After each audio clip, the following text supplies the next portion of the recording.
আসসালামু আলাইকুম। আজকে এইচআরডি কোরিয়ার ওয়েবসাইটে কিছুদিন আগে যে পরীক্ষা হয়ে গেল শিপ বিল্ডিং, কনস্ট্রাকশন এবং মৎস্য শিল্পের তার রেজাল্ট আউট হয়েছে। তা অনেকেই ভাইয়েরা দেখতে পাচ্ছেন না কীভাবে রেজাল্টটা চেক করতে হয়। আবার অনেকেই আমার কাছে মেসেজ করেছেন যে ভাই কীভাবে রেজাল্টটা চেক করতে হয়, যদি একটা ছোট ভিডিও দিতেন আমাদের। তো আমি চেষ্টা করতেছি আপনাদের অনুরোধে ভিডিওটা তৈরি করার। তো আমরা কথা না বলে চলে যাই ভিডিওর দিকে, বা কীভাবে আমরা রেজাল্টটা বের করতে পারবো। তো আমরা গুগলের কাছে যাই এবং লিখব eps.hrd.korea। যে আমি একটু আগে চেক করছিলাম, তার জন্য আছে আমার উপরেই রয়েছে, দেখেন লেখা আছে eps.hrd.korea। আমরা এখানে টাচ করার সাথে সাথে ইপিএসের প্রথম যে পেজের প্রথমেই চলে আসছে মানে এইচআরডি কোরিয়ার মূল ওয়েবসাইটের পেজটা।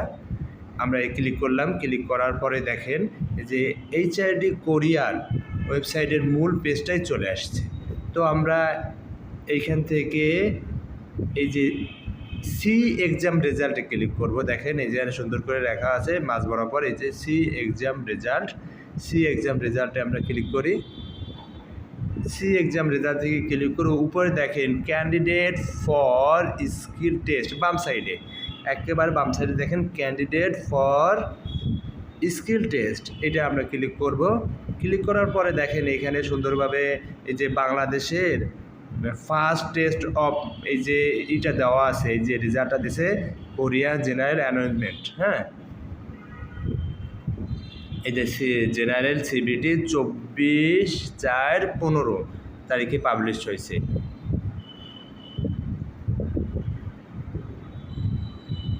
তো আমরা এইখানে ক্লিক করব Bangladesh the first test of potency in Korea. এখানে দেখেন আমাদের রেজাল্টের মূল পেজটা চলে আসছে। এখানে যারা যারা দেখেন উপরে লেখা আছে ক্যান্ডিডেট ফর স্কিল টেস্ট, যারা যারা স্কিল দিতে পারবে তাদের রেজাল্টটা এখানে পাবলিশ করা হয়েছে। অনলি যারা যারা স্কিল দিতে পারবে তাদের রেজাল্টটা এখানে পাবলিশ করা হয়েছে।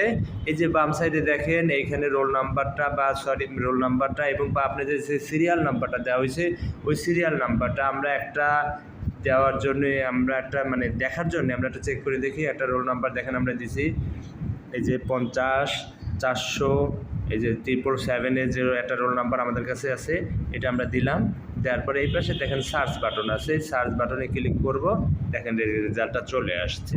এই দেখেন হোসাইন, তারপরে তার নাম একটা আছে হোসাইন এবং সাথে সাথে কিছু নাম আছে, এবং দেখেন তার সিরিয়াল নাম্বারটা এই, এবং সেই শিপ বিল্ডিংয়ে দিয়েছিল এবং পরীক্ষা দিয়েছিল হচ্ছে কি আপনার 29/3 তারিখে।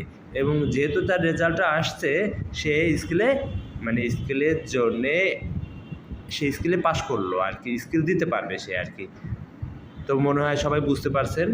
আর যদি এই রোল নাম্বারটা দেওয়ার পর বা এই সিরিয়াল নাম্বারটা দেওয়ার পর আপনার যদি এইখানে নাম না আসে, তাহলে বুঝতে হবে যে আপনি স্কিলের জন্যে অ্যাপ্লিকেবল না, স্কিল দিতে পারবেন না আপনি। তো ধন্যবাদ।